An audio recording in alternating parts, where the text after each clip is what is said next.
Happy holidays, folks, and welcome to the Touchdowns All Day podcast. I'm your host, Jon Barber. With me, co-hosting is Mr. Max Dawson. And as always, Crunk Mike producing with Vic in the shadows. Just Vic being Vic. So, ladies and gentlemen, what do you think? We got a new podcast popping. We got to get rolling. We got to get popping. You got to tell your friends. We got to do all that stuff again. Hashtag Touchdowns All Day on X, aka Twitter. And, let's get the conversation going. I think we had an incredible poll of the jams of the year and what parts of 2023 really meant a lot to the fans, to everybody listening. And, I loved that poll. I had a lot of fun. I could not believe Freeze was number 2. That blew me away. And I can't believe that The Deal was number 1, frankly. It was a good song, but I just didn't realize that everybody loved it so much. I'm really happy about that. It's nice to get a winner out. We will talk about these songs on the podcast. We will talk about how these songs were built on the podcast coming up in the next year. We're going to have an incredible year. We have an incredible list of podcasting ideas. We're going to put together a year of amazing podcasting content for you all, going from every little nook and cranny of Disco Biscuit universe concepts and ideas that you can even imagine. I can't even imagine all the ideas we have, honestly. It's just been such a great conversation talking about what we're going to do in 2024. Very exciting times, super exciting. But as far as this rant goes, it's today, it's Christmas. So I don't know. What am I going to talk about on Christmas? I'm just hanging out. My kid's asleep. And I'm just chilling. And honestly, I kind of want to talk about college football playoffs. And there's nobody to talk to because nobody talks to anybody on the phone on Christmas. Nobody wants to talk about Christmas. So, I think the big issue is, why is Alabama in and Florida State not in? That seems to be the big question, right? And to me, it's obvious. Alabama's the third hardest football schedule.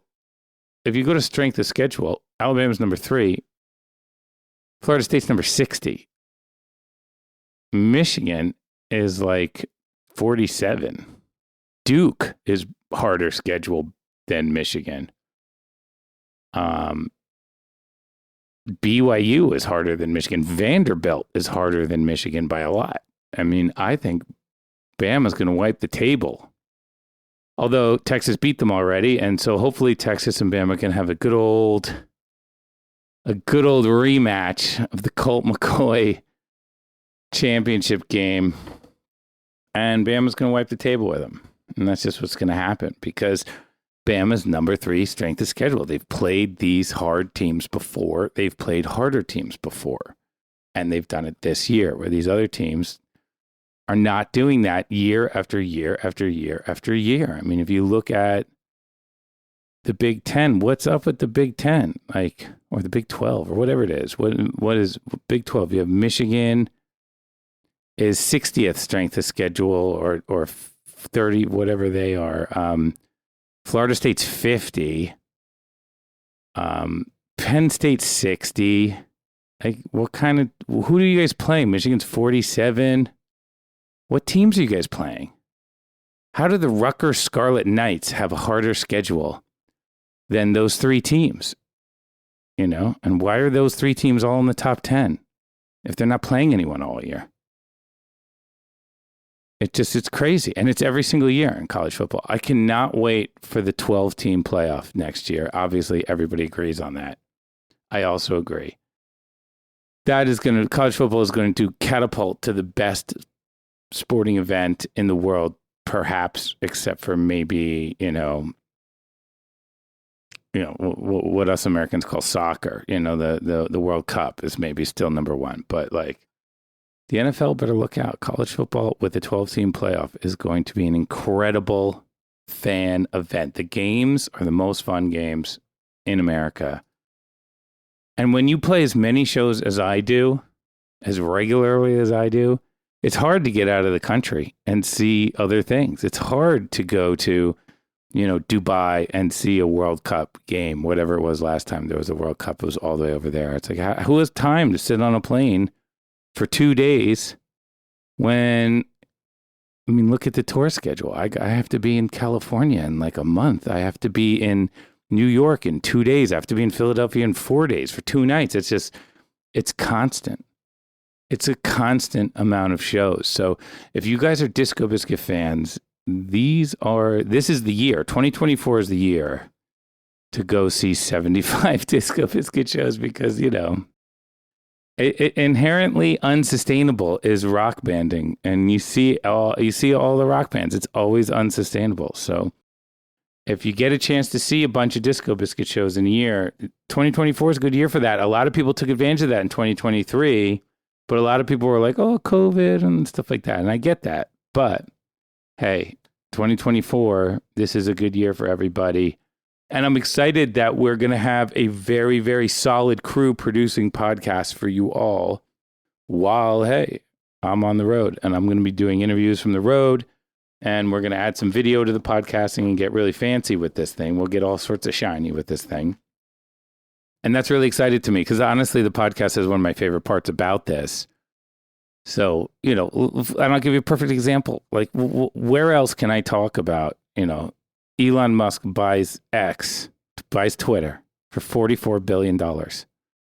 And I'm talking to these guys who make solar panels for a living, and I'm just asking them questions. And they said that with that amount of money, he could have bought enough solar panels. He owns a solar panel company. He could have bought them from his own company and put solar panels up and powered all the electricity needs for Connecticut and New Hampshire and Rhode Island.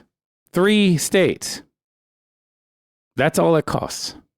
I mean, look, it's a huge amount of money, but still, I mean, isn't there like some kind of congressional thing where they misplaced $580 billion or something during PPP loans or something? So it's not that much money when you're in a government size business or whatever the government is. If it's a business, like when you're that big, it's not a gigantic amount of money. I mean, we're trillions of dollars in debt, $44 billion to get 3 states out of 47 off into the future of electricity. The fact that one guy could have done it, and instead he buys X, could have bought it from his own company, which would have made the revenue for that year obviously gigantic for that part of the company, which would have raised the stock price, which he owns a lot of the stock, which he probably would have made another $44 billion on the stock price. He could have probably done it again. He might have been in a situation where he could have rolled through a third of the United States as far as just putting up tons and tons of solar panels, which I've heard him say on numerous occasions. That's what he wants to do. And he had the opportunity to do it. And instead he thought Twitter needed to be purchased, and whatever happened with the Twitter files. I didn't read the Twitter files. So that was a little bit too much work for me, is to read all the Twitter file stuff. And I know people are on both sides of that. And, God bless whatever side you're on, awesome. But seriously, dude could have bought enough solar panels for 3 different states to be on solar 24/7. And how cool would that be? How good would that be for the world? And for America, frankly. I mean, just for America. And for the smog in the East Coast. It couldn't be bad for that. So there's tons of confusion there. I feel confused about that. I feel like what is going on in the world when that's happening. So, hey, but I'm just a guitar player, If I know anything, it's just because I heard somebody else say it, because my reading comprehension is very low. Is your reading comprehension low? Because if your reading comprehension is low, you should listen to my podcast, because I feel your pain. Because, people send me emails all the time, and they're like, why didn't you read the email? And I'm just like, don't want to admit that I lost interest in their email, like 4 words into the email. Like literally 4 words. Like I feel like the way people are on TikTok, where they just scroll. I've been that way in email accounts for 15 years. That's how I do emails. I read the first 4 words. If I don't like the first 4 words, or if I start thinking about something else, which is always what happens. It's not like I don't like the first 4 words. It's just that I immediately begin to think about something that has nothing to do with the email. And then my eyes will follow the words of the email to the end of the email. But during that entire time, I will be thinking about something else. I will not even, none of those words will go through my eyeballs into a brain cell. None of them. And then I'll be like, okay, I read that email. Next, But literally I didn't. I thought about something in the back, in some dreamy imagination part of my brain. And I did not, none of that reading went anywhere. In like literally my eyeballs just followed the words while I thought about, I don't know, like, should we go to D minor and freeze? Has it been working? Should I change the key of that part of the song? Do I like the vocals? Like, that's the kind of thing that'll happen. Like, they'll use the word freeze in the first 3 words of the email for some reason, like make sure to wear a jacket on this tour. It's freezing. And then they'll go into an entire paragraph that's very important. And once I read the word freeze, I'm like not reading anymore. And this is my life, folks. I think I got a 0 in reading comprehension when I was younger. A 0. Have you ever gotten a 0 in something? I got like good grades, except for that one thing. I would just get, well, penmanship too.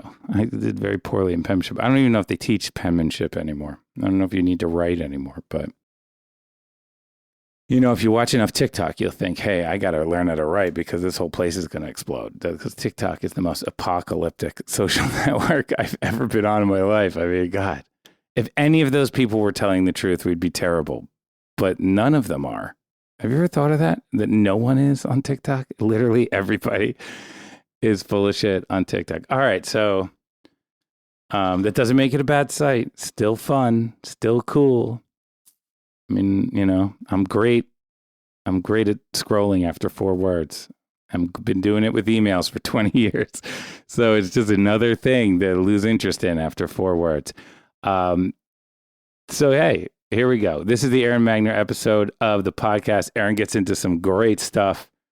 And the interview is with Max and Aron. It was done while I was in the studio, literally with Aron. I don't know when Aron did the interview, but I was in the studio with Aron and Mark, and they were also doing interviews with Max, and we were writing the new songs, which we're going to play for you this New Year. So if you want to hear the new songs, go to the shows over New Year's. I will see you there. We are mass communicating.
All right, folks, welcome back. Touchdowns all day with Jon Barber and co-host Max Dawson. Here we are back in the pod, folks. The comfortable place, the comfy pod, right? The blanket pod. Here we are. So let's talk about some show dates, Max. Let's talk about the upcoming Disco Biscuit run. What do you think? Yes, ladies and gentlemen, time is running out for you to get your tickets for the New Year's run. Tickets still available at discobiscuits.com, but they won't be for long. 1228 Palladium, Times Square in New York City. That's a late night show. Make sure you don't miss the Biscuits' triumphant return to their New York City home. It's been a minute, and this is one you're not going to want to miss. 30th and 31st, of course, we're going back to Philly. We're going back to the scene of the crime, formerly the Electric Factory, now the Franklin Music Hall. 2 nights, 3 sets on New Year's Eve. John, I can't wait to see what you guys have in store, what sort of food you'll be throwing at us or people you'll be subjecting us to from the stage during New Year's Eve. Any previews? What can we expect? Great lighting, great light effects, great visuals. A lot of extra tension put into that part of it. A lot of leaning into this space opera vibe of technology and electricity and fun and craziness. So, yeah, a lot of things to look forward to in that category. The band is playing great, so musically should be top notch. If you want to see the new songs, we'll probably debut them this week. I don't know if I'm allowed to say that or not. Are we allowed to say that, John? Do we need to? What? I mean, look, yeah, I played them at Baba G because I want them to be played as soon as possible. I don't want to, they've already been played. They've already been played. So, but there are ones that have not been played, and those might also be played too. So if you want to see some first plays of the Biscuit new stuff, come check out those shows. And guys, lately, first plays for some of these new songs, I'm thinking To Be Continued. They can sometimes be quite epic. And I think it's because the song is so new, the band doesn't know how to finish it. So you end up getting a 35-minute long version. So you're not going to want to miss out these 3 new tracks that the band, or more, or fewer, I don't know, that the band has in store for us to close out the year, as if we have not already had enough blessings in 2023. The Biscuits about to bless us with a few more surprises before the year ends.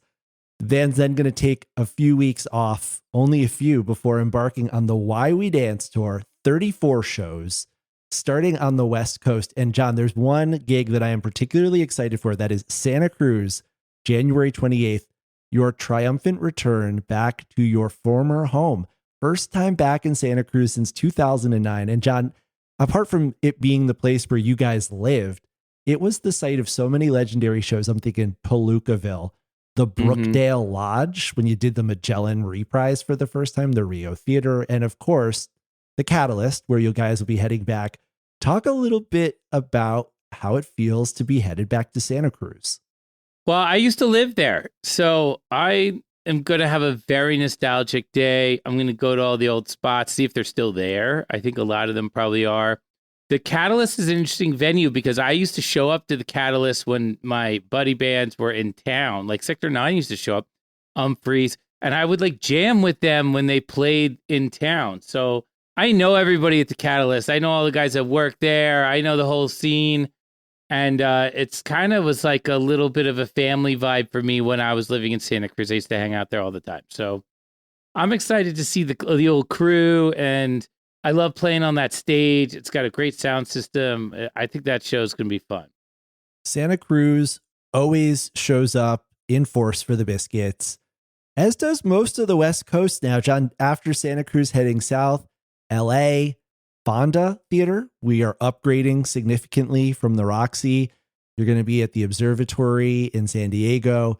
It feels almost like having a second dessert to have you guys back in Southern California so soon after you burned down the region this last summer. For sure. Just if you want to go to that San Diego show, you have to, I don't know how many, you have to buy tickets right away because we underplay San Diego. We never know how many people we have in San Diego, and we always choose a venue that's too small. And that happened last year, and it's going to happen again this year. This venue, the Observatory, is really cool, but it's also small. So that stuff's going to sell right away. So people also, if you need to know, if the tickets are sold out to the GA, sometimes there's VIP tickets left.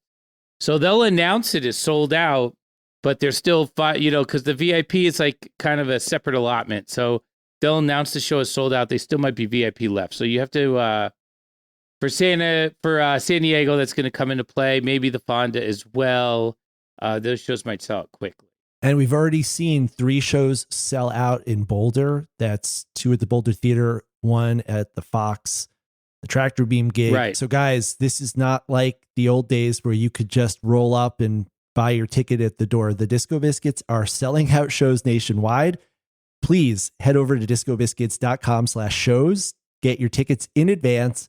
And while you're there, check out the VIP packages. Huge perks. You get early entry to the venue, which means you're first in line to get the merch. You get to see the pre-show sound check, which I think is the most fun because you're going to end up getting like a full-on jam there. You might even get a bust out a song that the band hasn't played in a while.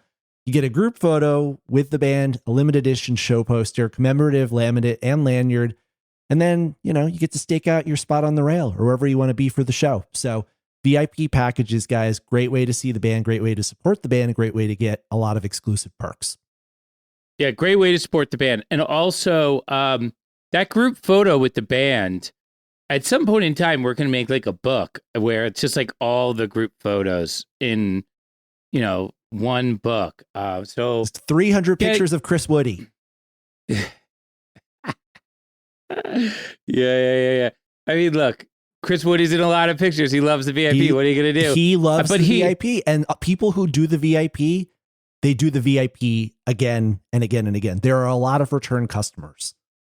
Yeah, because you get to stake your space out on the floor in advance of other people getting in there, which is, I think, the big draw of the VIP for a lot of people. The big draw for me as the guitar player is I love the group photo. That's a big I love the group photo. They sent me an email from the last tour of all the group photos. And so I looked through them all and I was like, man, this is so cool. Because you see all different people at every show. And, Idaho, the group photo is really interesting. It was all different Idaho people that only went to the Idaho show and maybe a couple more there. So it's kind of cool. But also, and Mark spoke to this in episode 50 of the podcast. So if you missed episode 50, go back and take a listen to it. Mark really goes deep on what songs we play in the VIP. And he doesn't want to debut things in the VIP for whatever reason. And I agree with his reasoning. But let me tell you, folks, I don't care. I want to play certain songs, and then if we're on stage at the VIP, I will just start playing the song, fully knowing that Mark doesn't want to play it. Okay, but still, like AWOL's Blues, and it was definitely I want to play that song before we play it on stage with the band. Yeah, and before we play it in front of the full crowd, and the VIP is our opportunity to do that. It's a smaller group. We can start and stop the song if we want to.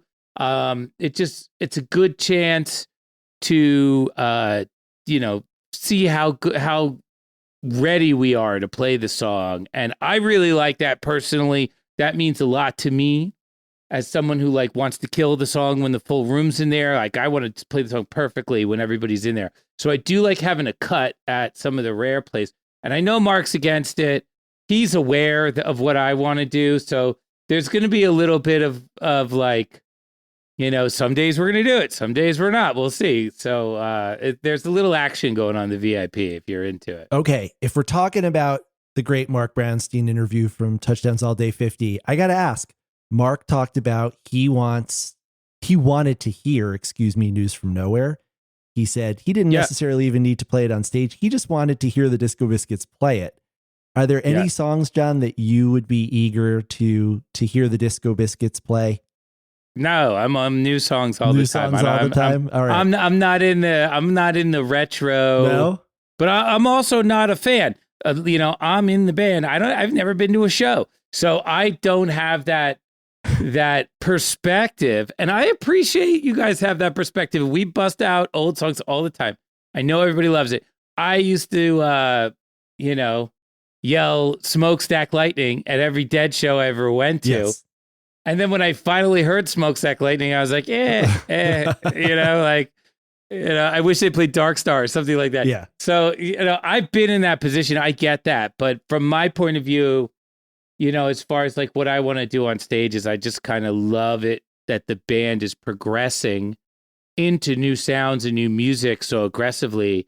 And there's just, even with the 34 show tour, even all the shows we played in 2023, which was a lot. Yeah. I still don't think I had enough time on stage to do all the things that I was trying to do. So it takes a while because there's a lot going on. Just with like Aron alone, just like doing, like Aron has so much stuff that he's capable of doing at any point in time. Yeah. That you need to hear, he almost needs to find it himself in some kind of jam situation. Then you need to recognize it, tell him about it, and then reprocess it with the band, knowing it's happening. And that process it's interesting because in this, episode 51, we have the Aron Magner interview, and he talks about a lot of his process for how to get these different sounds and feels. Yeah. And I think there's just so much there that we could work, I want to work on that kind of stuff all the time. I'm very inspired by that. Stay tuned, guys. Coming up later in this episode, as John mentioned, we'll hear from Aron himself. He's going to talk to us about what he's calling the awesome button, which I am calling the sound of 2023. He's going to talk about the process, how he created this sound, how he drops it, and his general approach to playing the music of the Disco Biscuits in 2023. But John, you just mentioned your desire to keep playing the new songs, to keep experimenting, to keep pushing the boundaries of your art. Well, that's a great segue into what just happened not too long ago, the 8x10 in Baltimore. You and Mark took the stage, interlocking sets. Mark DJ Brownie sets. You in your Baba G incarnation. Wanted to talk a little bit about that because for those of you who were there, or if you heard the bootleg stream, you got to hear Biscuits' favorites reimagined. You got to hear the debuts of a few new songs. So talk to me a little bit about what Baba G is and how you differentiate it from the Biscuits and from everything else you're always working on. Well, Baba G is this idea that I have that essentially I can put the computer in a setting where I can kind of take music and put it through the buttons and then use the buttons to change the music. So, and this is all the music. This is the drums. This is the keyboard sounds, the pads, the light stuff, the bass lines. And it's so I'm basically able to improv dance music, techno music without any pre-recorded backing tracks. So when you're at a Baba G show and you're listening to something and you're like, oh, this is a great song, I wonder what song it is. It's not the song. It's me playing the song on kind of a custom homemade instrument that is filled with different techno sounds, which I've sort of coerced into the song that you think it is. The vocal sample might be something that I took out of the song that you're thinking of, but the drums and the bass and all the other parts of the song are being built or dropped, if you will, or just sequenced live. So it's almost like a remix machine, if you will. Like I'm able to remix something on the fly and I do it live. But Baba G is something that, it's hard to play this instrument. There's a lot going on. So, and I'm building the instrument as we go. So I basically decided that one time when I had all the new space opera songs, I actually went and played a show. There was like a fish show at the beach and I played a venue next to it. And I played the new songs because the Baba G controller broke. And so I basically just dropped the new songs like a DJ, but I have versions of the new songs without the guitars and without the vocals that I bounce so that I have that. So I ended up playing the guitar and singing over the top of the rest of the song. And these were the demos that I made. These aren't the band playing it, but these was actually the demos that I make in the studio of the song before the band even gets the song. Yeah. And so those demos I think are really cool. And, or I wouldn't have sent them to the band in the first place. Like the demo for Plan of Attack is dope. Yeah. It's different from what the band does by a little bit, but it's super cool. So Baba G allows me to play those kind of tracks, and then I play Biscuit versions of the tracks too, and then I play the kind of like playing the instrument as I go, and I mix the three together now, and I think I have a show. I think it's actually a show at this point because the mixture of all those different things, when people show up on stage, They want to see me play guitar. They want to see me sing a little bit. So now those people are happy. I'm happier doing that because it's actually more fun for me a little bit because, it's just more fun. Playing Babaji is cool, but playing Babaji and then shredding a guitar solo and then singing the chorus and then going back to Babaji is very, very fun. And it's almost nerve-wracking because there's so much going on. I would imagine you're essentially doing a one-man band situation there. I expect you to have like cymbals on your feet and a harmonica strapped to your neck and stuff like that. But instead, you're operating multiple computers.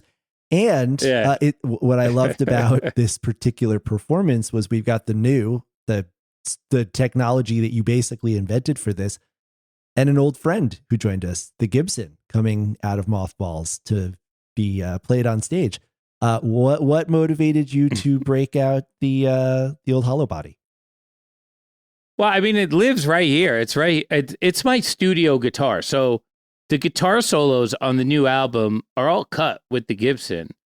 I don't bring it on tour anymore because it just is so heavy and big and bulky that it's kind of like a little bit much to play when the Biscuits play, it's like 4 hours a night, right? It's a lot to carry, but also it's only 22 fret, and I really, really need 24 frets. I don't know how many guitar players out there agree with that. A lot don't, but I need those high notes all the time. And so when I play a 22 fret guitar, and I think the Gibson is like 22, but really it's 21 when you really want the sound quality.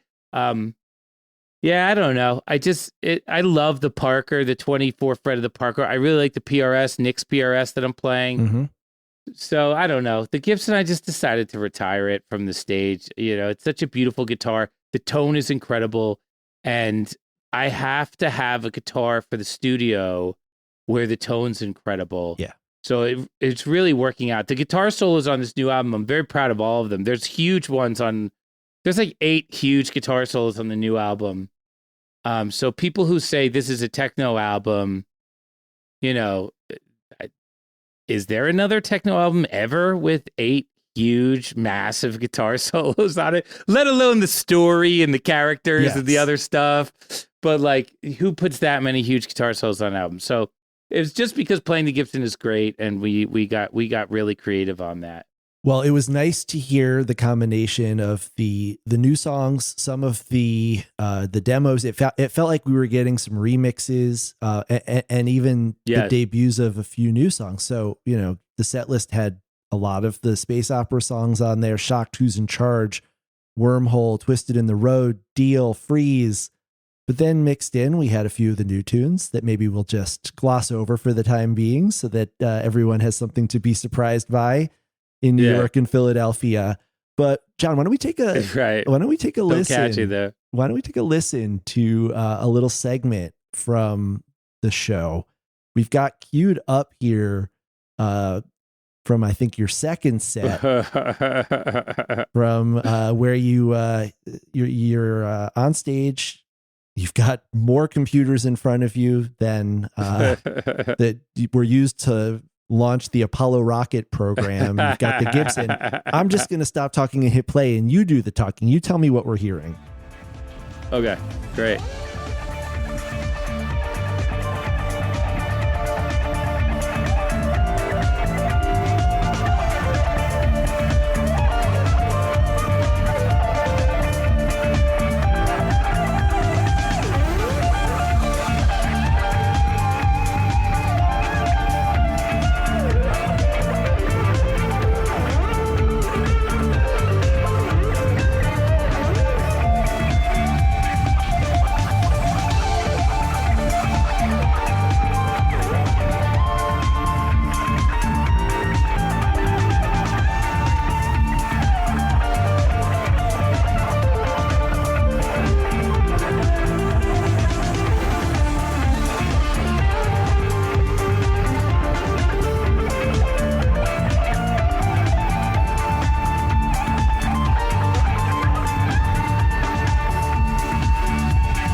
All right, so that was the guitar solo for the Deal.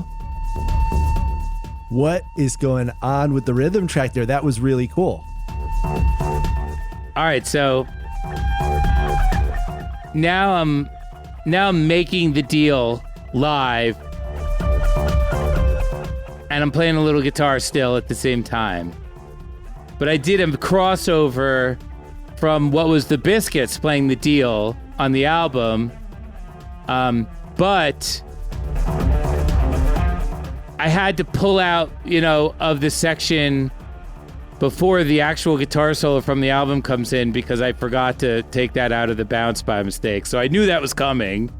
And so I threw the guitar solo in where the chorus was, looped it, jammed for a while, and then I brought in the Baba G band, if you will.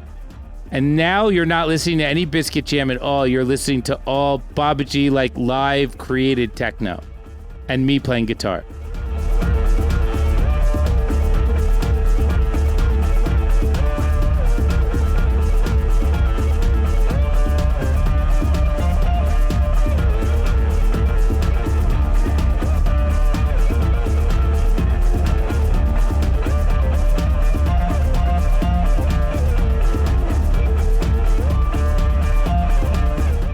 Okay, so earlier you mentioned that this clip has some of your new style of playing guitar on display. Oh, yeah. What did you mean by that? I had like a weird breakthrough the other day when I was just practicing. So the weird thing about Baba G is it became my like practice for the Biscuits setup when I wasn't doing Baba G shows, but I would use it to practice for the Biscuit runs because it has all the songs in it and I got to rehearse them, And so the other day I was practicing the Biscuit songs on the Baba G setup. I was like, all right, this is cool. And I just came to this realization that that I should kind of lean into the motion of the guitar solo more with little breaks than like just straight shred. Okay. Is maybe how you could explain it. I don't quite know how to explain it, but it felt like a light bulb went off in my head or something. So now when you listen to the way I'm playing guitar, it's a little bit like more about the tastiness of the licks, like relative to each other as we go. And then I'll take little breaks in there to let the tastiness stick in a little bit. And it's a little bit less of just like a full-on shred fest. Okay.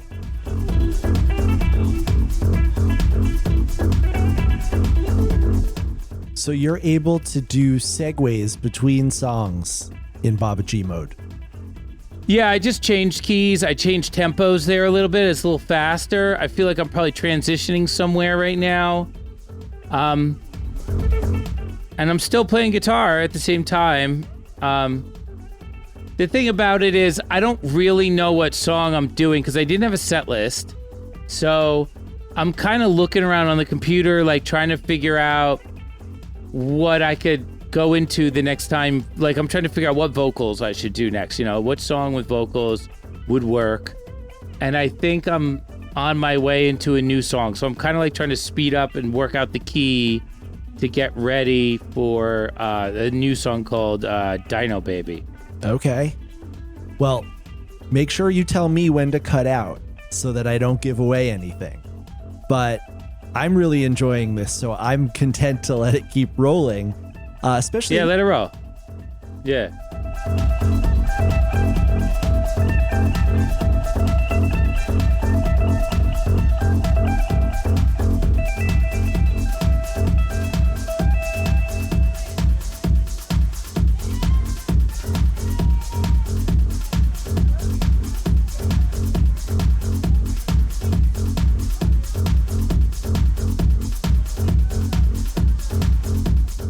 So now we're going considerably faster. Yeah. Oh. Yeah, now I brought in the other track. So it's got like it's just like a fun little thing right now. I think at some point in time, once I get the Baba G controls off of my fingers and onto my feet so I can keep playing guitars and control the thing, I think it's going to get really good. But I don't know. It's a lot of like I just want to hire someone else to do that because it's like, I don't know, it's so much work. Yeah. You know what I mean? Well, you do like hard mode. I think I'll fade. Anybody out there? I think I'm going to fade out there so that there's still something to surprise everybody over New Year's. But do we have any plans to keep the Baba G project going? I know that you're going to have your hands full this winter between Biscuits, Berry Moon, writing new material, but could we expect to see Baba G out on the road again? Oh yeah, it was interesting because Mark was really the impetus of me doing it. He called me up. He was like, I got this DJ show. We're looking for some support. You want to come out and do Baba G? Could be cool. And I was like, yeah, it sounds great. And that's how the show happened, is Mark is kind of making DJ Brownie a priority. And honestly, he's awesome. He was DJing. I was watching his mix from the balcony at the 8x10, and it was killer. He was doing key changes and vocal drops, all sorts of like real DJ shit on CDJs. He has CDJs. I mean, he's a legitimate DJ. Yeah, and he was getting howls and all sorts of like huge crowd responses. And then I was like, oh, well, I'm going to go up there, and it's not going to, no one's going to howl. And then I got howls and stuff for the Baba G stuff. Yeah. So I feel like as far as the 8x10 show goes, it was really great. The crowd loved it. And the two of us actually jam well together because, you know, we obviously know how to do a show together. Yeah. We've done it a million times. And he's the Baba G thing is like, it's techno, but it's kind of a little bit, there's singing, there's guitar playing. So it's a little bit of a show in that regard. And then Mark comes on and does an awesome DJ set. And then that to me, it really works. I think the chemistry there is great. So we're going to mix those two projects together a lot more. And honestly, that was the first time I ever did Baba G with the guitar and the vocals. And so it took me a little bit to make all that like kind of jive. And that's just going to get better and better and better. So hopefully I'll get a lot of shows for this project because I really like it. And essentially I'm just practicing for the Biscuit show. So it's a win-win-win. If you really think about it from that point of view, it's a triple win. Any chance we'll ever see some older material in the Baba G set? I know that you've said that you are strictly here for the new songs, but you know, will we ever see a Baba G, a C to B, or a Baba G spray paint or something like that? Those are interesting calls. I mean, look, Techno I-Man has been requested. Yeah. I think I could do Baba G Techno I'm right now. I don't even think I would need to do much to do that. It has all those, it's aware of the harmonies and the chord progressions and stuff. Yeah.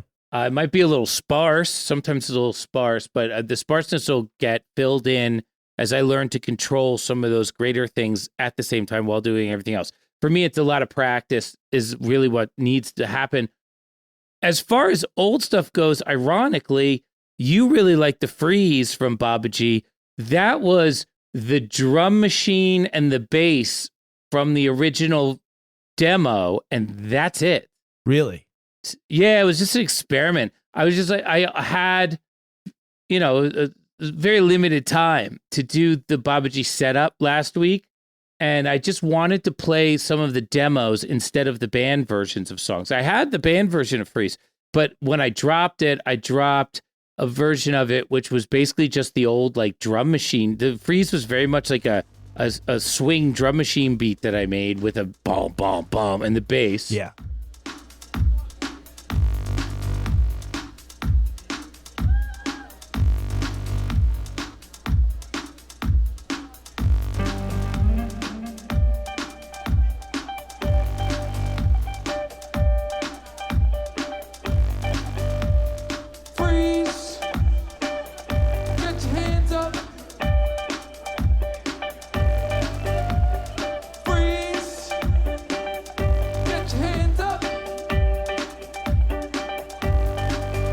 Yesterday, drive around causing trouble, nothing left to do, now we're on our way.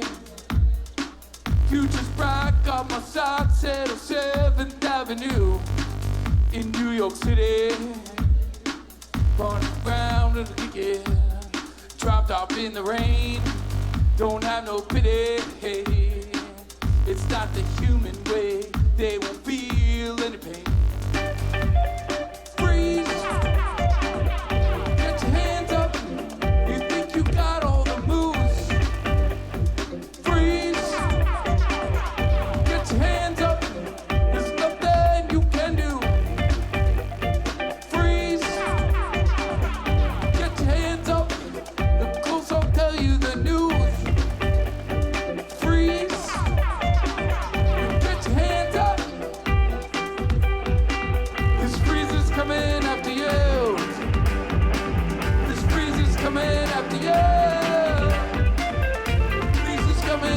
you. This freeze is coming after you.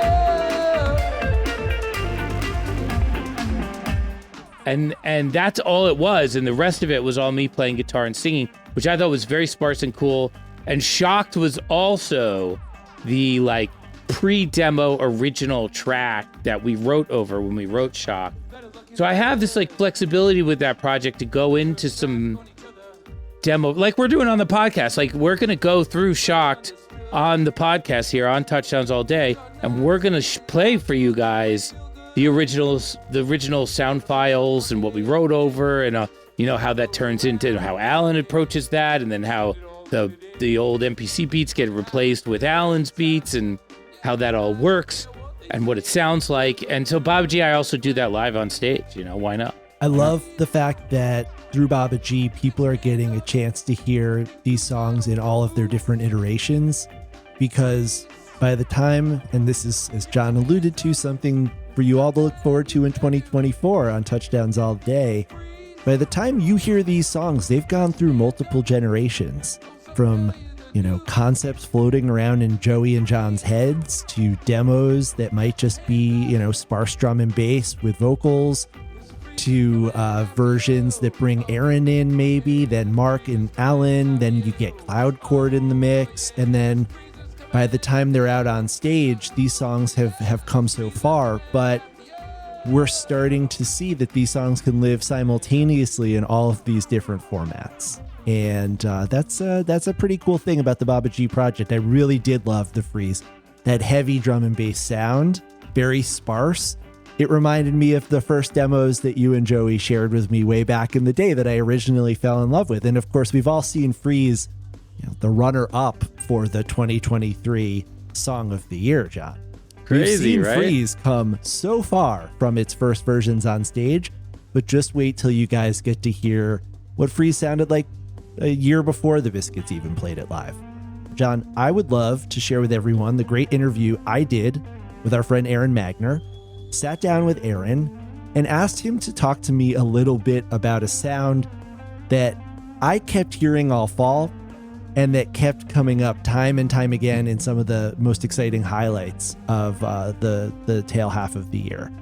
And so here we are, joined in the studio by Aron Magner to talk about the awesome button, the sound of 2023.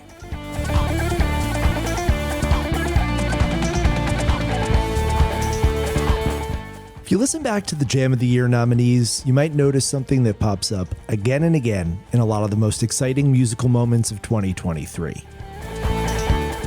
Over on Facebook, Bill Sinnott described it as that wild bubbling effect that Magner's been using on jams lately to raise things to another level.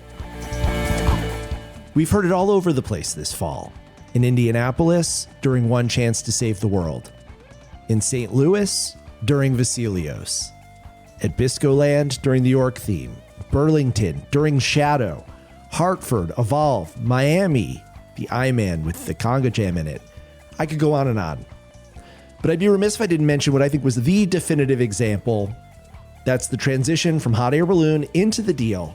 Pabst Theater, Milwaukee, Wisconsin, September 22nd, 2023.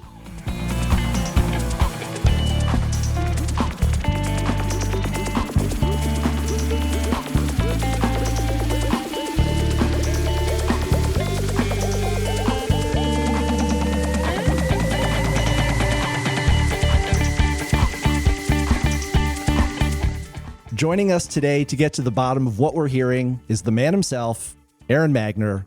Aron, welcome back to Touchdowns All Day. Hey, thanks, Max. You look a lot different than the previous guy. Yeah. You know, we're making improvements here. We had to clean our house. So, Aron, I've been talking to you about this sound for a while. The fans have been talking about it for all fall. First things first, what do we call this thing? Does it have a name? I think that the fans have decided to call it or was it I that called it the awesome button? I think they said like, that thing is awesome, whatever you're doing. And I was like, it's literally a button. And now we just refer to it as the awesome button, because that's kind of all that it is. I mean, the work goes in advance. And then at the show, it's just time to hit the awesome button at the most awesome time. That's the important part. Okay, so you've just kind of hit on all the things I wanted to talk to you about. The first question I was interview over. Yeah, all right. Thank you, Aron. Let's wrap up. I was going to ask, is this something that you create at home in the studio, in the rehearsal room, or something you come up with live on stage? But it sounds like you said this is something that you pre-encode or pre-prepare before you get on stage, and then it becomes a matter of when you drop it. Talk to me about how you create this when you originally did. Cool. Well, there's lots of different ways to create it. It's effectively a riser, is what it's referred to as, right? Okay. And it does exactly that. It goes from one point and terminates at a certain point, 1 bar, 2 bars, 4 bars, 8 bars later, and it rises up the whole time. And with that ascension, you get, the excitement from the crowd, and you know that something is about to happen, and then the drop happens, and you get into, the beat, right? The longer that you go, the more anticipation and excitement that you have. Sometimes they're just little bells and whistles that you could paint into a, we finished a round of 16. That's frequently, electronic music, us on stage, you think in terms of dividends of 4, right? Mm-hmm. 4, 8, 16, 32s. And so if you can accentuate a riser in a certain section there, when you get to bar, let's say 33, it has a lot more excitement as you go around again. And so live for years, I've been doing what's effectively, any one of my synths, a pitch bend, right? Yeah. So you hold out a note, or you play whatever rhythm that you're playing, and then you go to the pitch bend knob, and you make sure that the pitch bend has an interval of a full octave or 2 full octaves, which is a variable. And then you just kind of try and glide it all the way up as linearly as you can. Now, all of these parameters, right? Number one, there's a lot of music going on. I'm thinking about what needs to happen in the next section. Number 2, I'm playing a keyboard that, lots of components can happen, and as the sound gets manipulated, it's not just like a pure sine wave. There's a lot of other shit going on in it, and you don't know what's going to happen as the note sustains for that long, or for that matter, what elements kind of begin to appear as you bring the pitch up, or for that matter, if I'm doing it manually, how linear that, curve is going to be, just from how, minuscule I can move that tiny little pitch bend knob up 1 or even 2 octaves, right? Mm-hmm. So a lot of times I'll do that live because it works with what I'm currently playing and, what I'm going to want to go to, and I'll just, and then it drops. With a pre-recorded riser, you can get a lot more molecular with it, and add in a lot of elements. Bring in a noise filter, bring in a pumper, a side chain, something that ducks every beat. Right? Okay. You can do a lot of these things. You could adjust an LFO. I could demonstrate some of these things. Please do. I think that would be better. Okay. That would have been easier. So you have here's just a single tone, right? There's nothing really there. And here is a single tone with a pitch bend over the course of 4 bars. Same tone, right? Here it is with the pitch bend.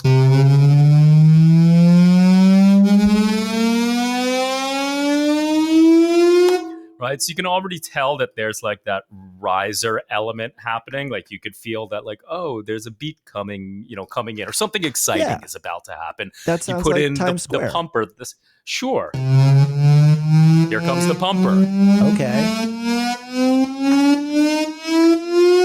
Right. Yeah. You could get more tricky with it, and these are, again, the things that happen once you're able to do this stuff in advance.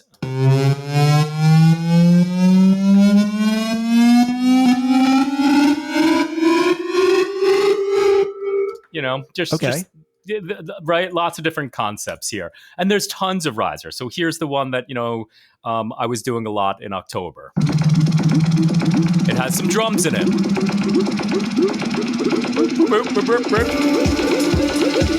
Right, amazing. So you have an actual beat layered into that as well. Yeah. So again, there's lots of that one happens to have, it's not a beat. It's got a little bit of like a snare fill going in. Right? Okay. Here's one that's just like wind noise. Let's bring that volume up a little bit.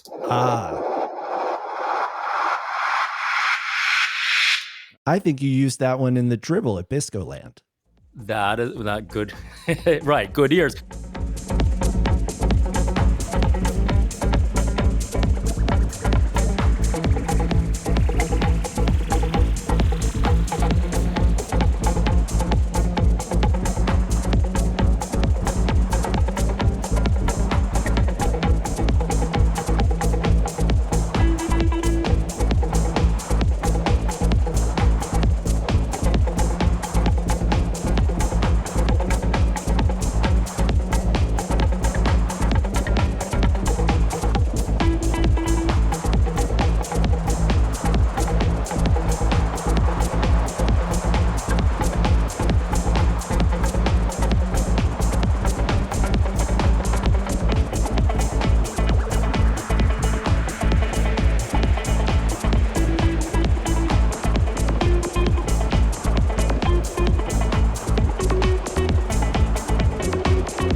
So this is why I'm referring to it as like the awesome button, right? It's kind of like it all serves effectively the same purpose, right?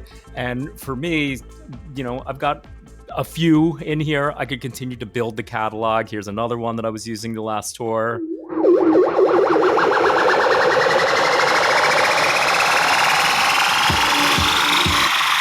Right? Wow. So lots of different ways of accomplishing the riser. For the album, DVS Cloud Chord asked me to make him a bunch of risers, so it was basically that, having fun in my studio for a whole day, creating tones that would go from one place to another and ascend.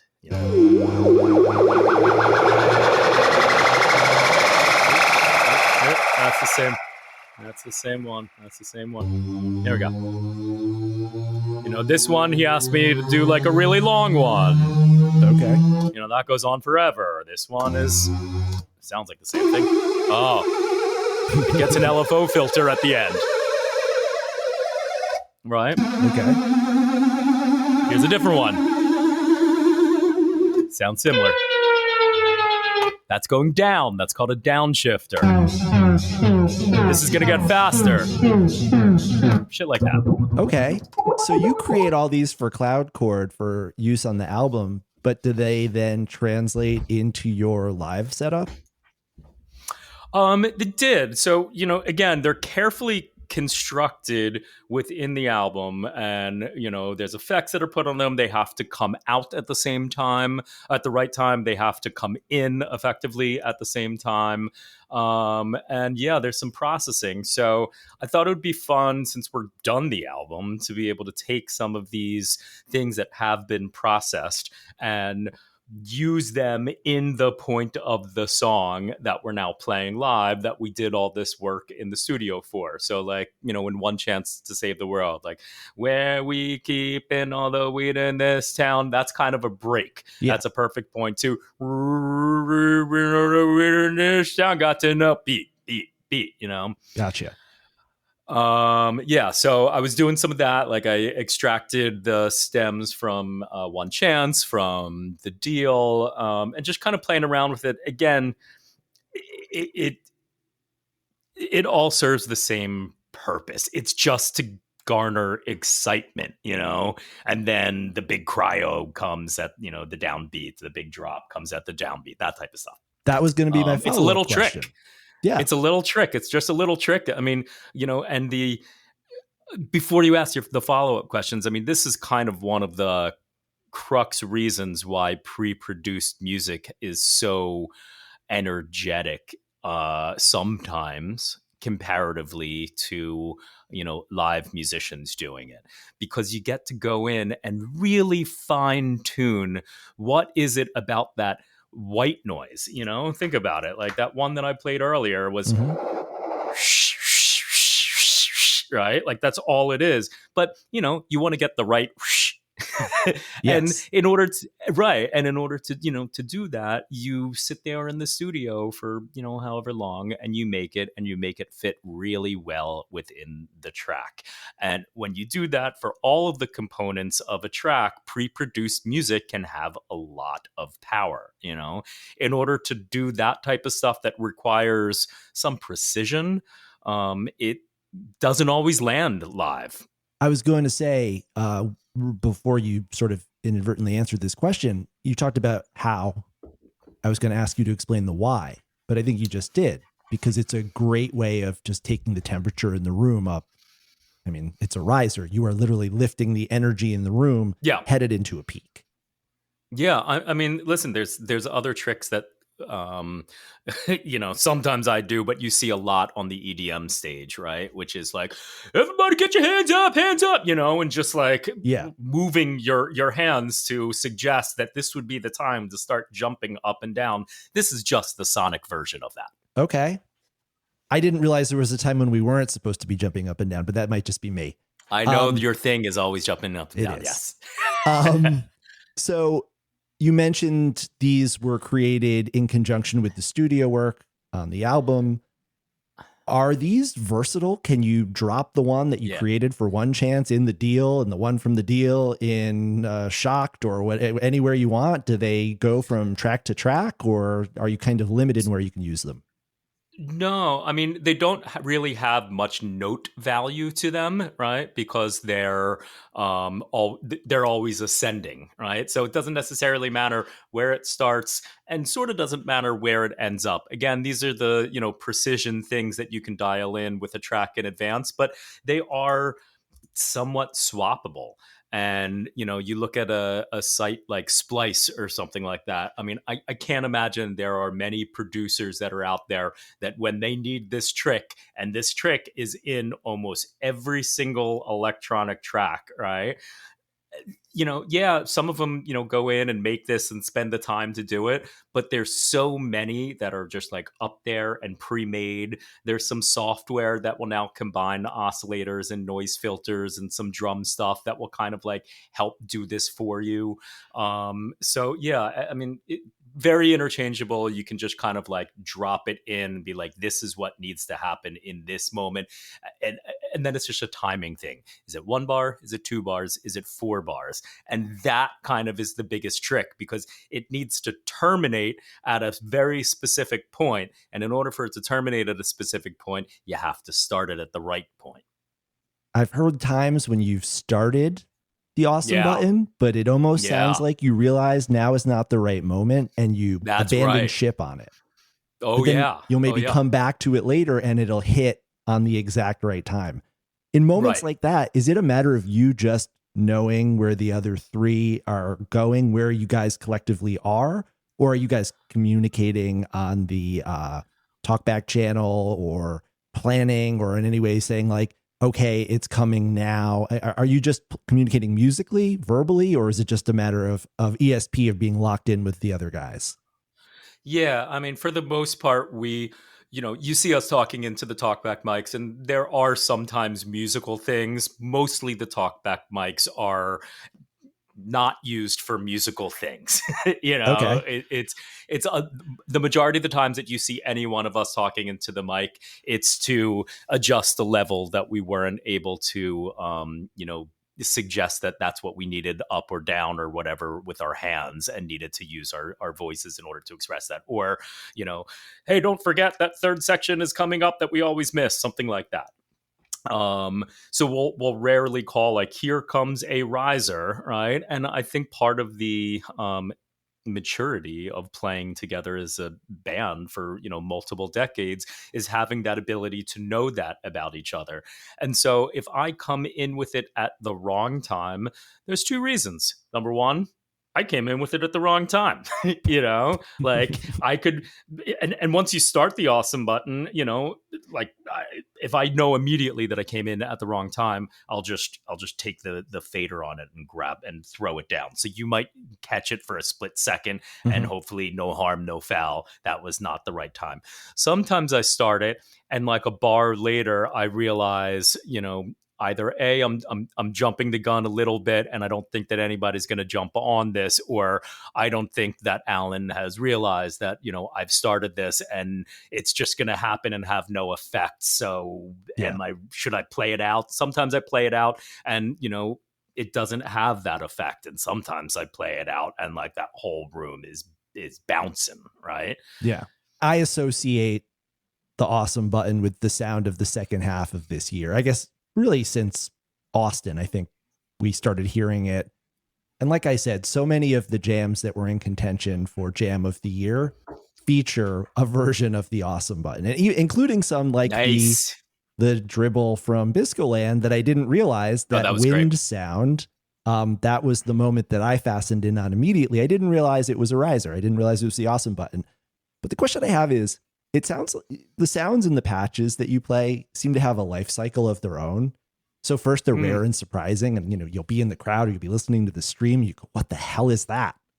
And then they become regular and recognizable. Sometimes fans even come up with a name for them, or we find out that it's called the Gates of Hell, or that it becomes a thing in the community that people talk about, and they say, oh, it was a great jam. Magner did Gates of Hell, mind melting. But then it usually inevitably happens that you sort of peak on them, start to become less enthused with them. They fall by the wayside, fade off. Sure. That patch feels like 2004. I was going to say, like, do you feel like they have a natural shelf life, or is it just really for you when it no longer sounds fun and exciting? I think that there's a certain inspiration that you get when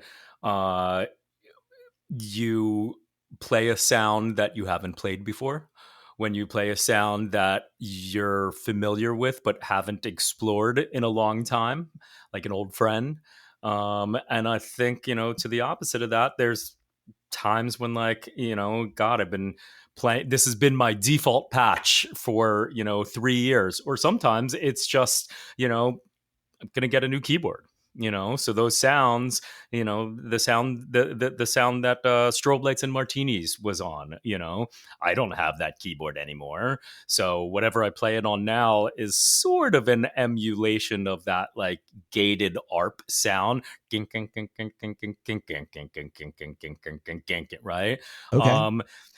That used to be a keyboard sound where I would play one note that would go king, king, king, king, king, king, king, king, king, king, king, right? And you change the note value to king, king, king, king, king, king, king, king, king, king, king, king, king, king, third note, then king, king, king, right? Now I've got to like do it kind of mock style with like, playing each little eighth note, 1, 2, 3, 4, 5, 6, 7, 8, 1, 2, 3, 4, 5, 6, 7, 8, each time in order to get that. And there's like a phaser on it that kind of gives that variation. So, yeah, sometimes the keyboards change, but I think that everything is fluid. And music should be fluid. So, aside from some staples like piano is always going to be there, organ is always going to be there, some form of Rhodes Wurlitzer electric piano, like these are my instruments. And then sometimes I get a new synth, sometimes I want to change tones, sometimes I want to go back and revisit tones that I haven't heard in years, and everything's fluid. Did you, apart from the risers, which had such a distinct presence throughout the back half of the year, any other sounds, tones, patches that when we look back at 2023, you'll think of and remember as being part of the instrumental to the sound of this year? Sure. So I definitely think that this was the year that we as a band kind of dialed in this tractor beam style sound, right? And when you think back to the days that we were doing, this tractor beam segment within the set where we were trying to emulate, these classic mixes, and that really kind of like taught us about what our roles and responsibilities are within a certain part of a song, right? So with that comes a couple of tools. One of those tools is called a sidechain pedal, right? And that sidechain, it's that I call that the throb. The throb, the pumper, right? Yes. It pumps the sound. So that's actually a pedal, and the thing that feeds into it that tells it where the throb point is. Yes. It's the kick drum. Okay. So there's a kick drum or a click fed into it, right? And that will be the beat. And then on the pedal, you can kind of adjust the threshold, the release. How quickly is it pumping up? How quickly does it release, right? And I have the ability to kind of control that on the fly. Some sounds sound better through it than others. So I found this like kind of cool combination. A perfect example of it is what I use on Round Round, right? I've been using this arpeggiator on the Virus a lot. It's been a patch that I have frequented in 2023, and that coupled with this sidechain pedal with the pumper, the throbber, whatever we're calling it now, it has definitely been like a staple. But I enjoy going back and listening to shows, and I don't think I've ever really like talked about this, of certain periods of time being indicative of the tones that I'm playing, right? And I think about that a lot in I could name the year of a Grateful Dead show like pretty much to almost to the month just based on the keyboards alone, right? Yeah, definitely. It's interesting. It's a lot of the time Mark's and John's sounds are fairly consistent. Obviously, right. John with a solid body versus a hollow body, Mark with 5 strings versus 4 pedals, etc. You can obviously hear big differences from the late 90s to today, but it's really you and Alan and the synthesized sounds that you guys draw on that really tell us that we're listening to 2023 versus 2007 versus 2016. There are certain features of our electronic instruments that really shine when there's a master clock associated with it, right? Mm-hmm. And like anything, there's pros and cons when you have something that makes life easier. If you want to sync up these arpeggiators perfectly to the music that is happening with the band, there needs to be one master clock that basically says, I don't care where you were or where you're going, but right now everybody is playing at 123.5, including all the synthesizers that are getting that same piece of information, including Alan's, like, he could be playing like a hi-hat pattern and then loop it, right? On the same token, once that master clock comes in, which Alan controls, all my keyboards will snap to that, and now everything makes sense. My delays are synced, my arpeggiators are synced. If I want to loop something on the Virus so I could take my hands off of it and think about where I'm going to go next, I can do that and it will loop in perfect time. when there's not a master clock, which there's not a master clock, 80%, 85% of the time in our shows, so that we could have more flexibility and go wherever and not be, so conditioned to just being on this one metronome, basically. Then I can't do all those tricks as well. And you'll see the limitations of that if you look back to shows from 2016 or whatever, where you see me like tapping the same button over and over and over again. That's a tap tempo button, and so I'll tap it, I'll get my synthesizer into the tempo that we're playing, but like windshield washers of a bus, it's in sync for 30 seconds, and then one will kind of start to fade, and then they're completely out of sync, then they're completely out of phase, then kind of they'll sync back up, right? Yeah. So you said that it's only, I think, 20% of the show these days where you're on that master clock. Is that just when you go to the side chain for the tractor beam jam, or is it just a random 20 minutes interspersed throughout where you guys decide to go that way? It depends. It's all on Alan, and it's really like when he wants to, clock himself in. Sometimes it's to check like, oh, let me just make sure that I'm in the range that I need to be in. And sometimes he does it. I mean, you should ask him for reasons that he has to at that time in order to do whatever he's trying to technically do. And I'm able to see on my synths and computer that like, oh, Alan now went to a master clock, Gotcha. Yeah. This is our 2023 year in review episode on Touchdowns All Day. And I'm asking everybody, looking back over the last 12 months, so many highlights. What are some of the ones? Are you going to ask me to just one? I'm just going to say, well, what are some of the ones that burn brightest in your memory? I'd like to respond to that more in a general way, because this was a really big year of growth for us. And I think that yes, we can have conversations about, oh, this was the best show. Oh, this was also the best show. Oh, all 10 of these were the best show, maybe the second best, a couple of them, right? That's a really fucking good year. If there's, debatable which show was great, and then once, a poll comes out or somebody decides like, hey, this show is great, this is going to be the show of the year, and there's like, yep, that show was great, so was this other one, but I'm not going to, this isn't going to be the hill I'm going to die on, the also great show. Yeah. I think that's awesome. There was like a lot of, I think there was a lot of growth. There was a lot of emotional growth. There was a lot of dynamic, like group dynamic growth that the band had this year. We were all after the same goal at the same time, as opposed to other points in our careers where, we might have been after the same thing, but we weren't all there together.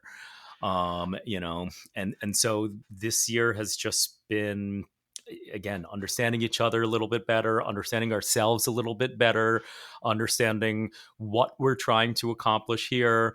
I also think most importantly, there's like a sense of pride of, what we have already accomplished, knowing that like we want to accomplish more. And rather than, taking an angle of like, we've been doing this for, super long and we're not playing arenas yet, just being grateful for what we have done for the last 3 years. The fact that we've been able to sustain a career as musicians, the fact that we've been able to sustain a, avid, loyal fan base for as long as we have. And, most importantly about the year, because of all these things, we have made, partially new fan base that, is piggybacking on this existing fan base. We've reactivated an older fan base, that might have been dormant for a decade or two and is now suddenly reactivated. I think that these are all amazing things and, just kind of a testament to the power of this community. That's great. So looking back on 2023, did you have a favorite song to play all year? Something that just got you excited every time you saw it on the set list? I have some theories, just seeing how you've approached certain songs, but what's from your standpoint, what has been the most fun? I really like playing Falling. Is that your theory? No, but I Okay. understand that because I think Falling definitely has your fingerprints all over it. And it's just a fun song to hear. So I would imagine it's a fun song to play as well. I mean, I like all the new songs. I particularly like the songs like Freeze, where I don't need to think, and we can just kind of like immerse ourselves and find the groove because we're not thinking about a complex section that's coming up or the fact that there are 3 different, parts that are happening, or, oh God, I got to move to this keyboard and I didn't bring the patch up and fuck, here we go. I don't know. You're making me choose like between like a lot of my favorites. And what's so awesome is that we do have like all these great favorites, right? Like, can we just take a second to acknowledge the fact that not only do we really like these songs, that's how you start writing a song. Like, oh, I really like doing this. I like playing this. I like how the song is going. Let's continue with it, and then all of a sudden we have a completed song that we're proud of, and we try and activate a fan base of here's a new song. I hope you guys like it. I know new is hard. New things are hard. But the fact that the fans were into pretty much every single song that was newly debuted, and, for better or for worse, like sometimes we brought these songs onto stage well before they were ready for prime time. And the fans were still so supportive with a track record of like, hey, like, we get it. You guys are trying this out and we're here to be your soundboard, literally. And then you could go back and work on it and we'll be here again when you guys try it again and try to improve it again. And that's a really comforting feeling. So yeah, all these songs. Well, my guess was going to be Freeze. Interesting. My favorite song to see you play these days. It's always something that I feel like you, in particular, get a little more unleashed on. The little fills between the verses where you just drop the crazy sounds. It always is something that like the freeze sounds. The freeze sounds, yes, the freeze sounds. That's I feel what you like. Got it. I feel like those are, every time we get to one of those moments, the entire crowd turns to you to wait to see what you're going to do. And it just always hits. Incidentally, Freeze, I think also fits the description of a song that was debuted very early in its evolution. That the first few versions were, in a spirit of constructive criticism, a little rough. Came in second place for Song of the Year. How about that? I mean, isn't it interesting that a song that is as simple as Freeze can sometimes be the hardest to execute properly, right? I mean, it really makes you think about, needing to, I refer to it as like climb inside songs. You really need to get inside and think about like, what is this song telling? What do I need? How do I need to help express that? What does this song need? What is it lacking? Where do I need to lean into it? What do I need to remove that, let other things shine? These are all ways that you need to think about presenting a song. And Freeze is really fucking easy, but it took us a while to kind of understand its intention. And the other top songs of the year, it's really interesting. It's a mix between new songs. So Deal, the runaway winner, 35% of all votes for the Deal. Freeze in second place with 11.5. So not even close. 11.5%. The Deal won. The Deal won in a resounding landslide. It was not even close. I would not have called that. But mixed in there, I-Man, Voices, Vasilios, Falling, a mixture of new songs and old. And that's another great indicator of where the band is at, where songs that you guys have been playing since, 1997, 98 are as fresh as songs that were debuted in the last 12 months and are equally captivating to the audience. Yeah. Cool. All right, to wrap things up, what do you have in store for us in 2024? Give us a few hints about what we can expect from the band and specifically from you. Well, we have a writing session coming up, this weekend, right? So, granted, we haven't even dropped this album that we've been playing all these songs from, so there's still an album that hasn't been released. There's still whole storyline.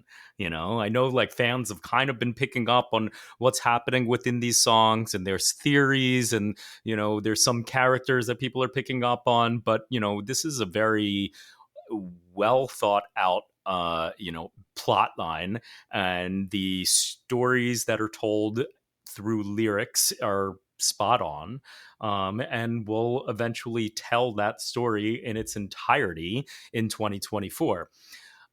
At the same time, we're continuing to write. We've kind of figured out this like writing process that really is working well for us. And step number one of that is showing up and making the time, to do it. Yeah. And I don't think we apply any real pressure, right? Like we're showing up, and sometimes we come in with song ideas, sometimes we know what we need to accomplish, right? For the rock opera, I'll go off on a tangent for a bit. On the rock opera, we had specific tasks. We needed to write whatever Spaga's Last Stand like was one of the last songs written. Like we knew what it was about. I knew what I wanted it to sound like. I tried a couple of things that wasn't it, tried a couple of things that like was more it, and then kind of like nailed it with the help of listening to Harold Faltermeyer's Axel F. I was like, that's the vibe I want to tap into, and I feel like we successfully did that.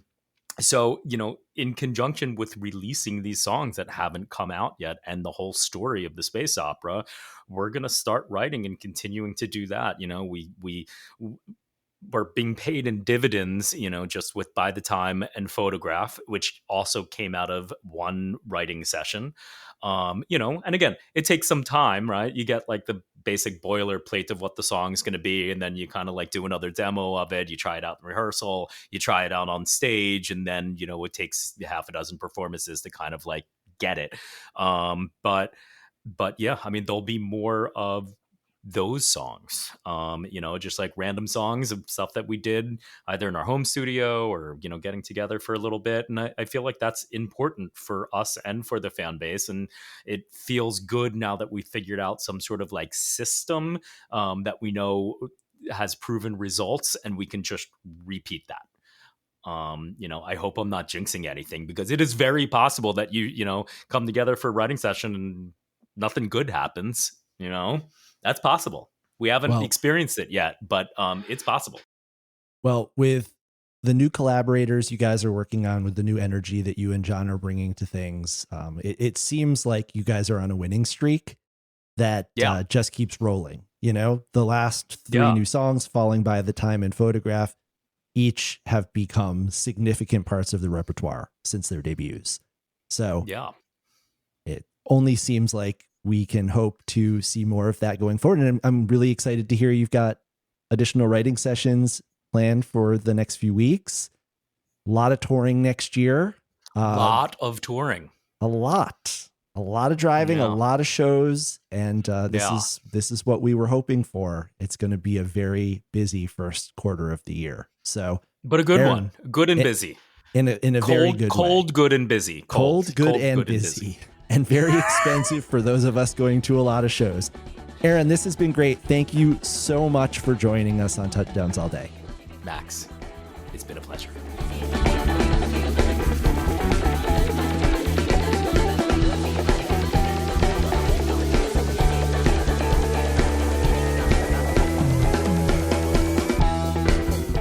And welcome back to Touchdowns All Day, the podcast, with your host, Jon Barber and Max Dawson. We are elated that Aron Magner was so candid about what should be trade secrets for him. Now you guys know how the sausage is made. Can we have like a keyboard player like randomly can't download episode 51 for some odd reason? Like we'll get some kind of Facebook filter. The guy from Goose suddenly has all sorts of new sounds in his rig. I don't like this. Yeah. Like he could have all sorts of like drum samples and stuff in his rig. Would be amazing. Yeah, you just gave away the whole thing. The side chain, you explained the ducking and everything. So Cat's out of the bag. Disco Biscuits will be one of dozens of jam bands on the scene in 2024 playing the exact same sounds. Yeah, I guys, I don't know about you, but I was in heaven hearing Magner talk about his craft, talk about all that stuff. And hopefully you enjoyed it as much as John and I did. I mean, John gets to play with him every day, and John didn't know half of this stuff. I didn't know half of this stuff. And we've been talking to him about, let's do risers and stuff like that. And he's got to be comfortable with it. It's interesting from my point of view to hear how he like solved all those problems in his like kind of, keyboard player way, because he can't just throw a riser in a sequencer. He's got to have control of it that matches what the band is doing on the fly. When's Alan coming out of that fill? We don't necessarily know. And it does take you by surprise, and he needs to be able to make quick like this, cat-like reflexes with those things. So it's interesting for me how detailed and how intricate his solution to that problem was. Well, like the Baba G set that we talked about earlier, you guys are simultaneously playing live improvisational music and operating multiple computers and electronic devices. It's a pretty impressive feat when you start to get a peek behind the curtain and hear how these guys do it. John, during that segment, we talked a lot about some of the most exciting moments of the year. Of course, episode 50, Brownie came on and talked about the fan poll. Still haven't gotten your reaction to the song, show, and jam of the year. First, let's run through the winners real quick. The Deal, Song of the Year 2023. It came as no surprise to anyone who's been paying attention this year that The Deal was the song. But I just want to hear from you, the songwriter. How does it feel to know that song came on so strong and had such a major impact this year?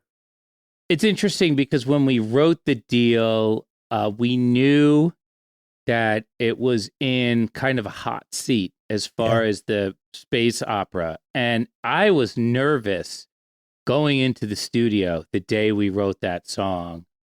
The original riff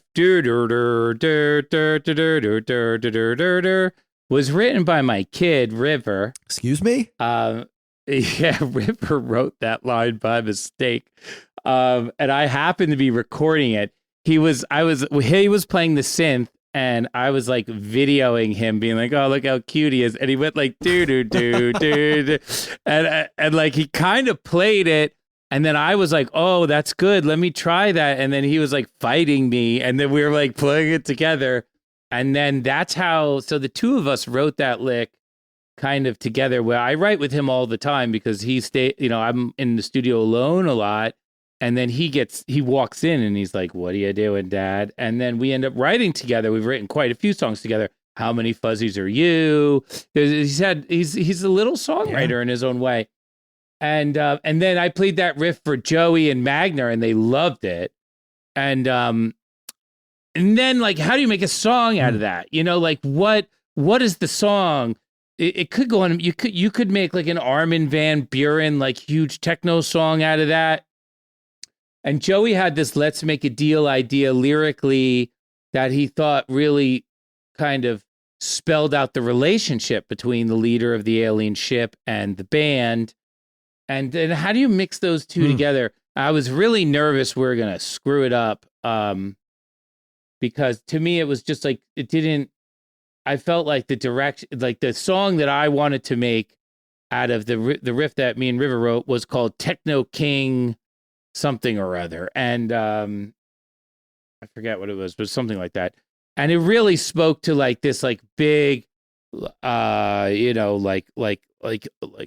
Tomorrow World type of techno sound. And I knew that if we did that with the Biscuits, it wouldn't really work because the Biscuits don't really do Tomorrow World style techno. I wanted us to have, a real song out of it. And the three of us really worked it over. Aron put some incredible changes in there. Mark hit the session and added some like kind of like real world groove to it. And I really liked the way it was going. So I was really pleasantly surprised with how it turned out. Like some days I hit the studio and I'm just like ready to write. And some days I hit the studio and I have kind of something that I need to accomplish and it has to be great. And so it's funny to me that there was so much nervous energy in the deal session. And then it ended up being everybody's favorite song. And I was just like, wow, that's crazy. Cause this is like the ideal, thing for that song. This is the huge fan response is something that I think really make or breaks the space opera, and like it's dope now. Space opera's dope now because the song that, is the sexy, seductive song is the song that everybody loves. So I like it. Yeah. And as I mentioned before, Freeze was our runner up. And that's crazy. Right? Did you see that coming? Yes. Really? Really? Freeze has been my favorite song since 2022. Wow. I had no idea. Freeze has been so consistent since the fall of last year. Yes, it started off rough. It was not finished. It was a work in progress. But I knew from that demo what Freeze was capable of, and Freeze achieved its destiny, and the fans recognized it. And in third place, just a few votes behind Freeze, was By the Time. Yes. Also a song that I'm surprised at how well it reverberated with the fans. I think there was a lot of emotional things happening with life and death and people. Yeah. And I think that ended up in the lyrics of By the Time, and people who also have experienced some, life or death issues are really resonating with that song. And so it's good to have a song in the Biscuits setup that's a little bit deeper, and that's what that song is. It has a lot of meaning to myself, to Joey, and that's cool. I'm down with that. And apart from being a beautiful song with a heartfelt meaning, it evolved into the most monstrous jam vehicle. Jam of the year and show of the year, essentially defined by the Time. The Cap Theater By the Time Digital Buddha was overwhelmingly voted as Jam of the Year. And that show got the nod as Show of the Year, not necessarily exclusively on the strength of that jam, but I would say it had a lot to do with it. So By the Time, which is an uncharacteristically just sweet Biscuit song. I mean, compare it to The Deal, which is dark and dirty. Just a real study in contrasts, and the fact that the same fans who love The Deal, who love Dribble, who love Orc, who love the nasty dark stuff, are also here for By the Time is I think it's a great representation of what 2023 has been all about, both on stage, in the music, and in life in general. Some really sweet, beautiful moments, and some really intense, hard moments, and it all in the balance contributed to what was, I don't know, I don't feel like I'm being hyperbolic saying a really significant year in the history of the band.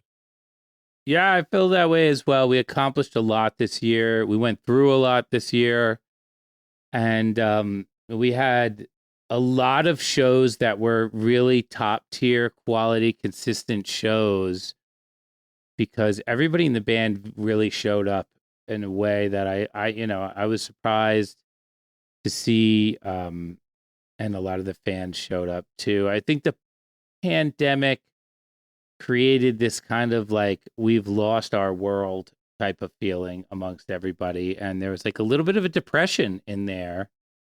Whenever you go to you have to travel for a weekend, play shows, and you have to cover your face and avoid talking to people, and you're fearing that you could get this virus that could, maybe it doesn't kill you, but it might it's screwing people up permanently and stuff.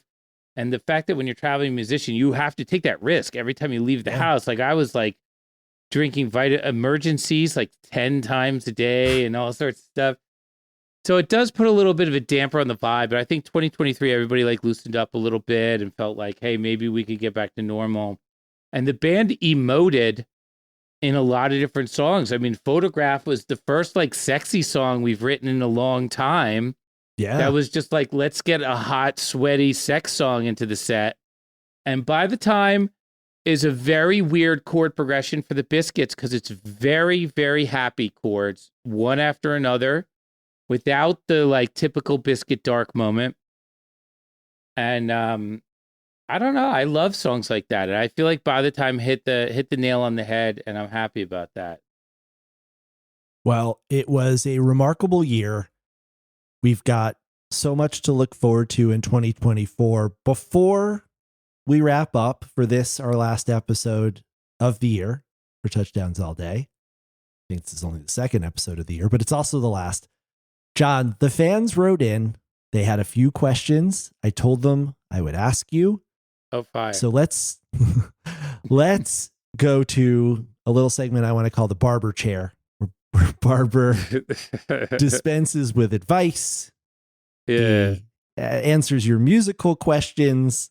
I'm going to start off with a musical question. Scott McClintock, our good friend, Think Tank Dubs, wrote in and said, every Biscuits fan I know has a song that they think the Biscuits would slay if they covered it. When the band decides to cover a song, what does that process look like? Who brings the idea? How do you decide collectively that, yeah, this is a good choice? And then how do you go about transforming someone else's song into a Biscuits song? So we can use, John, we can use Right Round as our example. We could use Tribulations. We could use any of the great covers in the band's repertoire. But talk to us a little bit about the process of selecting a new cover to introduce into the band's repertoire. I prefer when other people give us the cover than for us to generate the cover because we are kind of already, we've already gone through we've already played all the covers, that we've already done so many covers where we're like, that's good.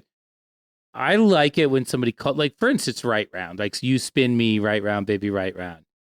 Steve, Monster Steve called me and this was like, oh my God, this song would be great for you guys, And then I listened to it and it's dancey, it's singable, it's got a good set of changes and funkiness to it, and it's got a little moment that could be expanded into a jam. It really had everything. And it definitely is a killer cover for us. Tribulations was James Murphy's idea. He was like, this song would be perfect for you guys. Excuse me? Are you serious? Yeah, I'm pretty sure he mentioned that to me when he played Camp Bisco a bunch of years ago. I forget if it was that one or Home that I thought he was talking about.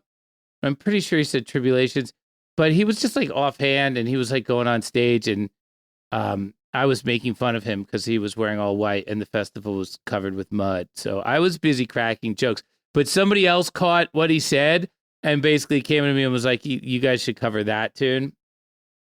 And then we did Home instead, I think is what happened. So he told us Tribulation and then we did Home instead because we confused the two. Oops. And I think both are great songs. I really like both songs. And James Murphy didn't get any mud on his shoes at Camp Pisco, which was crazy. Motherfucker was wearing all white. So the joke's on you. Yeah, I don't know. That was back in my Camp Bisco period where I insisted on shaking the hand of every act that played the festival, like a little mini Pete Shapiro or something. And so when fans recommend covers, I always take note. I always forward them along into the rest of the band to get some feedback from the rest of the guys. And then you actually have to like kind of pitch them a little bit to the band in a time where people are, kind of ready to maybe mess around with it a little bit. Like when we're all backstage, we're killing some time, good time to mess with the new cover. So I would just recommend that people, Instagram us or tweet us on X or whatever that's called nowadays, and just tag Touchdowns All Day with cover idea or whatever. And we will look at it and potentially do it because, we're killing the covers. They do become Biscuit songs immediately because we sound like us. We can't sound like another band. We've tried. It just doesn't work. Yeah. Well, prepare yourself to have your inboxes inundated because Scotty is not exaggerating. Literally every Biscuits fan, if you ask them, oh, what would you want to hear the band cover? They will talk your ear off for a half hour with everything ranging from classic rock, Zeppelin, Hendrix, through contemporary EDM, 80s pop, synth, new wave, stuff like that. So you're going to have a lot of requests coming in, and who knows, maybe you could be the person who plants the seed that grows into the towering tree that is a right round. Well, John, earlier you talked about how River has been your co-writer on a number of songs from the rock opera. John Reedy wants to know, is there any children's music that you and River listen to that you actually enjoy? John himself is a dad and says he sometimes will be playing the kids' music while he's cleaning the house and find himself really getting down to it. River has good taste in music. That's why I like writing with him. He has almost better taste than me. He does like some fluffy kid stuff, but he also likes Taylor Swift. He likes a lot of soundtracks. River has this uncanny ability, which I don't know what it is, but he can hear a song from a movie he wants or he likes, and he can immediately identify what scene the music is from. And he's right almost all the time. And it's a very weird skill, because you just like, you go, like, we drive to school in the morning, I'll just pull up the soundtrack, not the songs, but the actual soundtrack music from a movie that he likes, and I'll play it for him, and he'll be like, oh, this is the scene where Moana goes down to the beach, or this is the scene where Wally finds the other robot and falls in love. And I'll be like, how do you do that? But he does that pretty consistently. So he's got a very musical head on his shoulders, and he likes listening to soundtracks. I find soundtracks interesting. We kind of get along musically. It's pretty cool, actually, to have like things that you and your kid can enjoy together. That's great. Well, John, Dan Hobbs wants to know, many songs, he says, especially the new ones, are a continual work in progress. You're constantly adding new arrangements. Yes. Some of the songs are dropping a verse or dropping a chorus, or he wants to know, how do you know when a song is actually done? And I guess that assumes that these songs actually do get quote unquote finished. Mm-hmm. They never get finished. You don't finish art. You just move on to the next piece, because, there's only so much time in the day. And as an artist, it is almost your job to not really labor too hard on stuff, because you have to kind of leave some space in your brain for you to get excited about what the next thing is going to be. So yeah, I wish I was more of a finisher on songs. I definitely recognize that that's not my forte. That's why I involve other people in the project. Mark and Aron are much better at finishing the songs than I am. Joey's better at it. I'm really good at starting the song, like getting something popping that everybody's excited about and they want to write over. And I enjoy doing that. So I'll do that. And then the second I'm done with that, I will start doing it again on something else. I wish that like things fell to get, like when I hear I hear Bob Marley demos like before the album, and the lyrics are perfect and exactly the way they are in the album. I get so like jealous. They're like, where's the Bob Marley I'm working out the lyrics version of the song, So, but I think that maybe that's their process. Maybe Bob was starting with lyrics and then adding guitar. He's starting with a poem. Yeah. I think Jerry started with a poem a lot. I think Bob Dylan started with a poem a lot. When you do that, the lyrics are pretty set in advance. We don't necessarily start with a poem very often. And I used to start with a poem a little bit more. But when you start with the music, you're rewriting the lyrics constantly. And that's basically what we do, And then when you rewrite the lyrics, it demands changes in the music at that point. Yeah.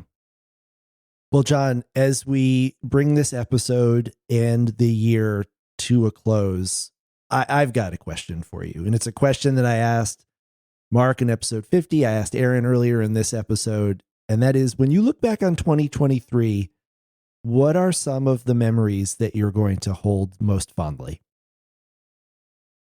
I mean, I got married in 2023. I'm definitely going to remember the wedding. And my father passed away in 2023. I'm definitely going to remember our last conversation, which was before he died, but it was very uniquely emotional that I hung up the phone and was like, I even said to myself, like, oh, that might be the last time I ever talked to him. Wow.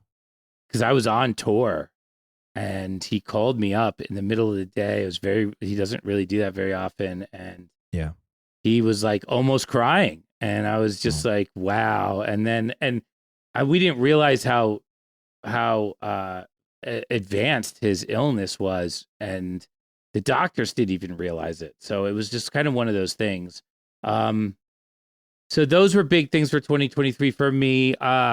Musically, there were a lot of high points. I definitely am going to remember the West Coast tour, like just how well received it was, like all those packed rooms, all those faces of people that I haven't seen since the last time we were there.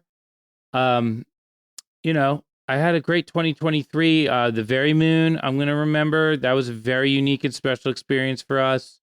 But mostly, you know, I did exactly what I wanted to do when I was like, yeah, I should be a musician again. I sat in the studio with my guys and we just made song after song after song. And that is such a pleasure for me. It's a wonderful and amazing thing that I'm allowed to do. I really appreciate all the fans out there who give us this opportunity because we really took full advantage of it this year. We really like overdid it this year. You know, we sat in the studio without fail. I probably wrote 45 songs this year, if you include all the Very Moon songs. Yeah. And I have a pile of stuff that is sort of teed up for 2024. So I don't know. It was a great year. It was a really amazing up and down year. And yeah. And the fans were so great. I mean, we had such cool shows everywhere we went. So yeah, it was special. What are you most excited about for the Disco Biscuits in 2024? I'm excited because in 2023, we started to have very productive conversations about the sound of the band. With Rich, our front of house guy, with the other members of the band, with Brian on stage, with the crew, we were able to have these really, really productive conversations that ended up in all these tractor beam style jams that everybody loves. And, you know, Aaron's obviously his awesome button. And it showed up in the songs. It showed up in the studio. And I think that the band's sound is actually going to get massively huge in 2024 because we slayed a lot of the dragons that were holding us back in 2023. And now we have this space to create what the new sound of the band is going to be, which is going to be, you know, for me, it's very interesting because it's not like we're creating this sound and then playing it for people. We're kind of doing it in conjunction with the fan base. Because there's a lot of fan comments that get thrown into the conversation about the sound. And so it's interesting because there's a more brain power when the fans are involved going into the end result. You know, it's almost like a better end result because there's more feedback, there's more interested parties who are getting their voices heard in how we're presenting the music. And I really like this. You could never do this when we started the band. You could never have this level of conversation amongst people with the amount of technology that we have. So I'm pretty psyched about that. But, you know, at the end of the day, we're just going to play some great music. At the end of the day, 34 shows, dude, like that. We're going to be loose and ready to jam through that tour. I mean, those are potentially going to be the best Biscuit shows ever, you know? So I'm excited about that. Well, John, you said a lot there, and I want to just emphasize one point, that conversation, the fans and the band, keep that conversation alive. That's part of what we're doing here at Touchdowns All Day. So make sure to tweet at us, hit us up on Instagram, John's Barber Shreds on all platforms. I'm FY Maxwell on all platforms. Use the hashtag Touchdowns All Day. Visit us on the web at touchdownsallday.com. Touchdowns All Day is an Osiris Media production, produced by Crunk Mike at Osiris Media, executive producer, Dr. Vic Sopti. Got sound mixing, Telescope Audio. We've got our design team, Matt Munz and Will Szanski. The website, Christian Cortez. Photographers, Dave Van, Andrew Blackstein, Sam Silkworth, Sean Gillis. We've got our street team, Nicole St. Jones, Jesse Boya, Anna Lauren, Mike Walsh, Chris Tyrell, Kendra Lesberg, and Richard Darrell. Special thanks to the band, Aron Magner especially, Andy Bazzani and Mike Walsh at the Biscuits Internet Project, Rich Steele for hooking us up with all the sounds, and Scott McClintock, Think Tank's Dub, for everything he does. On behalf of myself and John, well, actually, I'll let you sign us off, John. It's your podcast. I'm just visiting.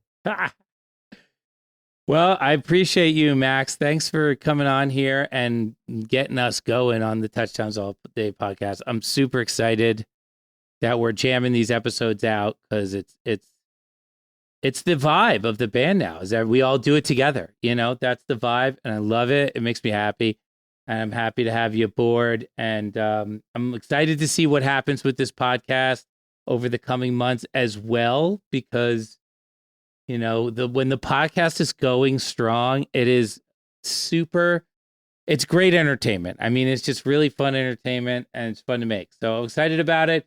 Everybody, thanks for listening to the Touchdowns All Day podcast. For your hosts, Max Dawson, and myself, John Barber, have a shiny day. See you later. We're mass communication.